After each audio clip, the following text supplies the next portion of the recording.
Well, it's another day and another amazing thing has happened in professional wrestling because we only found out that Miro, Malachi Black, and Ricky Starks are out of AEW like 2 days ago. Then NXT happens and guess who debuted? Name redacted. That's right, nobody said Ricky Starks' name, which we will get to in just 1 second.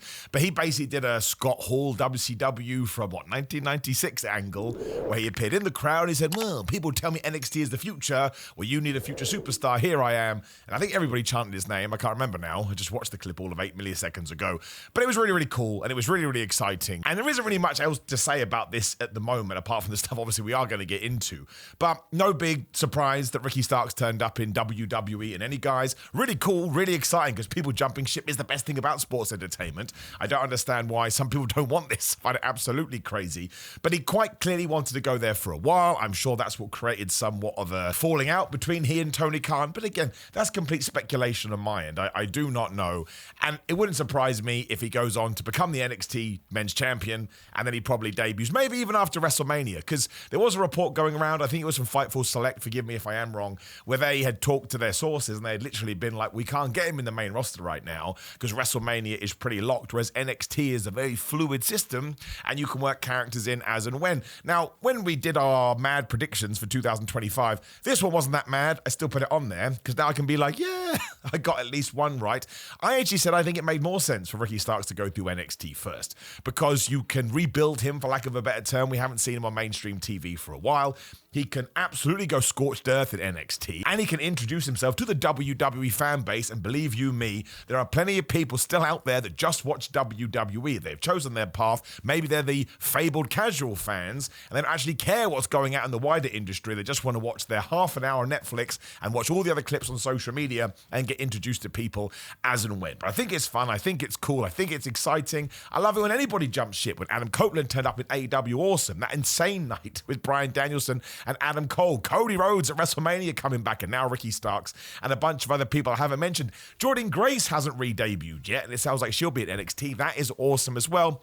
Not really a jumping ship from TNA, because of course they have the relationship, but actually seeing her in a new environment, doing her thing, it just makes you feel like you're in La La fantasy booking mode, and that is the beauty of pro wrestling. I just think it is super sad. Let me rephrase that in a different way. Obviously, like we've already said, something clearly went down between AEW and Ricky Starks. He kind of talked about it on the Chris Van Vliet show. I would implore you to go and search that out to get more context about this. But I just don't like this idea when all of a sudden people go, oh man, AEW really fumbled these people. You're allowed that opinion, and of course it's certainly a conversation that we should be having, but I just think it's the nature of business. I just think it's the nature of life. Sometimes you have somebody on your books and it works out. Sometimes you have somebody on your books and it doesn't work out. Eric Bischoff had Steve Austin on his roster and he let him go, and you can also make the great counterpoint that if Eric Bischoff hadn't have done that, maybe Steve Austin never would have gone on to become Stone Cold. So it's the greatest sliding doors moment in the history of professional wrestling. And when it comes to Ricky Starks too, he was awesome in AEW. Like, again, quite clearly they saw things a different way, and after a while, quite clearly, well, not quite clearly, if what we're led to believe is true, he did want to make the switch. That happens to everybody. Everybody one day wakes up and goes, you know what, I'd like to go to the other side. I believe the grass is greener, or whatever it will be. But from his debut, when Cody Rhodes was doing everything, which I think is when their relationship started up, to some of the promos that he did, to his matches with, well, a bunch of people. There's not even point going in them. I mean, the one that always springs to my mind is that crazy aggressive match he had with Bryan Danielson, which, if I remember correctly, was a last-minute addition. But Ricky Starks was able to make his name in AEW. And if you've been watching the NWA or other promotions he may have been in, I guess if you were really leaning into the more independent promotions, I'm sure you knew who he was. But then he got given the opportunity in AEW. He totally smashed it, hit a home run. And that's why we're all excited about it now, because of everything that he's done. And you've either chosen to like the guy or not like the guy. And I'm sure eventually the differences will be put out there, because when has that not happened in professional wrestling? But even though it's obnoxious and I'm annoying, I'm well aware of that. I do have self-awareness. I always like to look on the positive side of wrestling, and I just think, like I say, it's really exciting that Ricky Starks is now in NXT. He'll be in WWE, could debut on Raw and SmackDown. Maybe he does it at the same time as Joe Hendry, just to completely break the internet. But I think it's fun. I think it's awesome. I'm excited for Miro or Rusev coming back. He's one of my favorite wrestlers ever. We've talked about this, and Malachi Black / Aleister Black is a special talent, but I don't think it looks looks bad on AEW. They did what they did with them, and again, if there was an impasse between management and them, and they wanted to veer off in different directions, okay, I just want them to be happy. And it's not like AEW doesn't have an incredible roster. They do, and I would much rather live in a world where wrestlers, I mean, it's difficult because you can't just be let out of your contract because you want to be let out of your contract. Otherwise, what's the point of a contract? But as a fan, I would much rather live in a world where if you really can't get back on the same page, you can just go off and do your own thing. Because, I mean, Ricky Starks was only allowed to do his own thing for 48 hours, and WWE, I'm sure they've already been chatting. That is also how the world works, but I'm sure they reached out and they said we'll get you on NXT, hence why it didn't really hit at what direction we're going on, but it gets the fans talking, it gets the fans excited, and it gets the performers back working, right? Back on television, back in a company, and that's what I want to see as well. I want to make sure they're enjoying themselves and they're getting paid well, because wrestling can be an incredibly brutal career. Now, I actually think the more interesting thing to talk about, now we've got the silly backstage stuff out the way, is what's his name going to be? Because they may have been trying to completely ape what WCW did in 1996. Scott Hall's famous line was like, you know who I am, but you don't know why I'm here. Ricky Starks kind of did the same thing. You know my name, I'm the future, blah, blah, blah. The commentators didn't mention his name. All the social media stuff they've done didn't mention his name. This could be because they don't actually know what they're going to do at the moment, and they did strike while the iron is hot, or there are a bunch of names that were released recently that I'm so excited that apparently WWE has trademarked. Maybe one of these is going to be for one Ricky Stark. Now, I like a good name change because I find it funny, and also I've been watching wrestling to know that even if you were going to be called Derek Manpower, that's my NXT name if I ever get into NXT, Derek Manpower, if you're going to work out, you're going to work out. Your name becomes irrelevant because within 4 weeks we're all mad about something else, so we forget about it. It's why Dolph Ziggler worked, and even though he's now Nick Nemeth, people still call him Dolph Ziggler. Poor guy is never going to get away from it. But here are the names that WWE did apply for a trademark the other day. I may actually pronounce some of these wrong. Osiris Griffin, Hayes Jameson, Trill London, which is fantastic, Harley Riggins, Summer Sorrell, Jax Presley, Mason Holiday, Draco Knox, Tate Wilder, Braxton Cole, Chantel Monroe, and Aria Bennett. I swear they must have a name generator. They are all so wonderful, and I love them all. But he could be Braxton Cole. I know it sounds weird, but he does have a Braxton Cole vibe, although maybe you'd stay away from the Cole for obvious reasons. But a Tate Wilder, a Draco Knox, maybe not Draco Knox. I think if I was going to put money on it, a Tate Wilder it's going to be his name. Maybe even a Trill London, although I bet a Trill London is some guy they're going to hire from the UK. But let's say that he does come in as Tate Wilder. Of course you're going to be like, but his name is Ricky Starks. What are we doing? But again, in 6 months' time, we'll just be calling him Tate Wilder, the TW, the Wild Man, the Tateathon, whatever it may be. But at the same time, it all depends how much worth WWE sees in that name. I mean, look at AJ Styles, right? When he came in, nobody thought he was going to be called AJ Styles, but they came to an agreement. We did it with Samoa Joe back in the day. Cody Rhodes is a little bit different because he'd been there as Cody Rhodes, and I think that would have been ridiculous. If Cody Rhodes had returned up back in WWE as like Ted Wallpaper, you'd be like, well, that's what you were doing.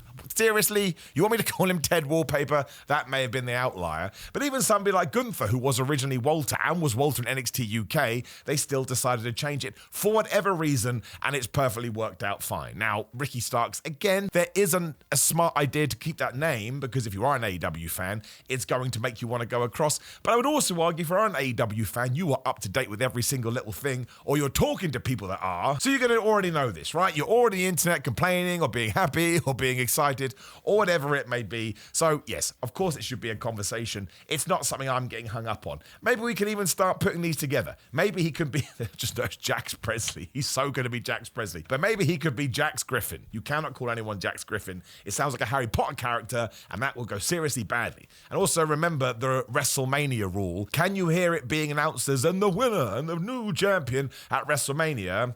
And out of all of them, maybe Chantel Monroe. Chantel Monroe. It's absolutely not Chantel Monroe. But if I were going to hazard a guess, I think they probably would call him Ricky Starks. But it all depends on the law, on the marketing, on the merchandise, what they think they have, what they don't have. Because WWE wants to take ownership of all of that, which I can also understand. We've seen it kind of go off the rails sometimes, and sometimes it has worked, and sometimes it hasn't worked. But I just like the fact that as someone who has been a fan of Ricky Starks' work, we now get to see what he's going to do in NXT and what he eventually does in WWE. WWE. And again, I would love Rusev to come back. He genuinely is one of my favorite modern day wrestlers. I don't know if he refused creative in AEW. That's for him and Tony Khan to have between them. I can only sit here and, speculate, I suppose. And we all know the deal with Malachi Aleister Black. But I don't think I put anything on the company, because there are plenty of people in AEW who I think are being used tremendously. Again, given that we are talking about Rusev, and it's an old regime, it's only fair to point that out. But the way that WWE treated Rusev during Rusev Day is one of the most infuriating things that's ever happened to me as a fan. That should have been the spark to sort of, huge new levels, and we just didn't do it. And listen, it was frustrating with Ricky Starks at a time, right? He had that awesome tag team with Big Bill, then all of a sudden it didn't go anywhere. I thought there was real potential in that, and there was a bunch of other stuff too, but I just don't like to get bogged down in that stuff. Not saying I don't like chatting about it, and if you want to get involved in the comments, please do, but I don't think Ricky Starks appearing in WWE/NXT should become this big negative pile on, oh, we should have done that, or Tony Khan should have done this. Tony Khan has lots to worry about. Tony Khan has a company to run, and Ricky Starks, I'm sure, just wants to get his career back on track. These are the positive things. AEW, I hope, goes from strength to strength. I hope Ricky Starks go from strength to strength. I hope one day Ricky Starks main events WrestleMania and becomes the world champion. Because why wouldn't I want that? Like, if you're actively rooting against somebody, that doesn't make any sense. Now, these spots are few and far between, and sometimes you aren't able to knock on that door. But the fact that he's getting the opportunity, I think, is fantastic. And I really do hope that AEW is out there scouting new talent too. And one day we can be watching a random episode of Dynamite, and whoever turns up, I don't know who wants to be in WWE, who doesn't want to be in WWE, and vice versa. But for the people that are always like, oh man, I want this company to close down, you really don't. Because one, it does allow opportunities like this, but also, to go back to what we talked about, jumping ship is the best thing ever. That's why I'm able to run all those names off the top of my head. And man, when Aleister Black comes back, Aleister Black is going to be awesome. When Rusev comes back, Rusev is going to be awesome. Again, I talk about Edge being in flipping AEW. I know he's called Cope now, but that was huge. And I just think there's so much news that does reach us as wrestling fans that everything gets smudged down so quickly, and we kind of forget the feeling, or we forget, how it sort of made us go crazy at the time. Because we talk on the internet, we talk on the internet, something else happens, we talk on the internet, we talk on the internet, then something else happens, we talk on the internet, and we've already forgotten the first thing, and it become normalized so damn fast. So I genuinely am super happy for Ricky Starks. I think it makes NXT an even more watchable program than it already is. I love the chaos of NXT. I think it's wonderful. I mean, you had Rizzo turning heel last night. Who the flub saw that coming? And again, you have Obafemi as the world champion. But I'm also excited for everything that we're going to do at this Collision Australian show. I mean, that's been a huge controversy too, but it is what it is. So mostly, there's not much to say about it other than the name. I think that Ricky Starks will probably be on the main roster by SummerSlam, just to throw a random date out at you, at Hot WrestleMania. And I really hope that he does super duper well. I hope he has programs with CM Punk and Cody Rhodes and all these people, because then we can do the wink, wink, nudge, nudge AEW stuff, because that's cool too. It's another reason I love AEW existing, because we can create this nerd world that we can lean into and be like, ha ha ha, I know what they're talking about. Aren't I having a jovial good time? Again, maybe CM Punk never would have been back in WWE without AEW, and he is doing fantastic work. So, I mean, super exciting, and it kind of gets you pumped up for whatever's going to come next, because very sadly, we actually didn't get to talk about it here on the channel just because I was away for a few days. You have to imagine that the very unfortunate WWE releases probably tied into this, and they had to make room on their roster for new people coming in. But it's awful if you're a Gallows and Anderson, a Giovanni Vinci, an Isla Dawn, a Cedric Alexander, or a B. Priestley, and I'm sure there's other names I have forgotten. You'll have to forgive me. You never want to see that, which actually also ties into the theme of this video. Some people celebrate that stuff. I'm really glad they got kicked out of the company. It's the worst thing I've ever heard in my life. Sonya Deville got told that her contract wasn't going to be renewed. I always thought Sonya Deville was untapped potential. I thought we could have done loads more with her, and I think it's super duper sad, especially because what we did in the Royal Rumble with the Pure Fusion Collective was the best stuff we'd done with that trio.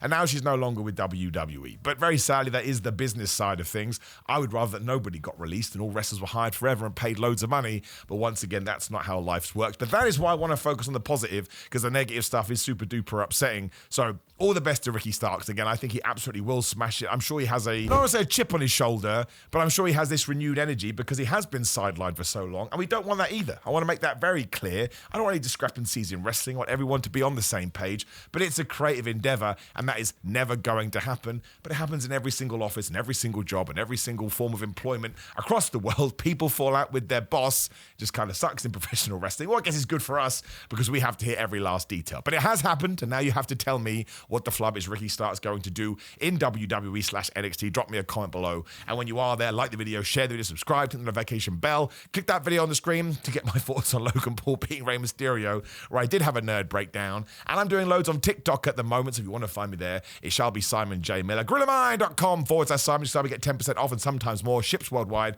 The best fitness products you can get. Shout out to them for always supporting the channel. Again, Simon316 on all social media. ProWrestlingTees.com/Simon Miller. If you want a cameo for Valentine's Day, why wouldn't you want that? Search for my name on that old cameo for a personalized video. Just repeated myself there, which was weird. I sound like the Macho Man Randy Savage, but mostly take care. Keep finding the positive in wrestling. I'll see you soon.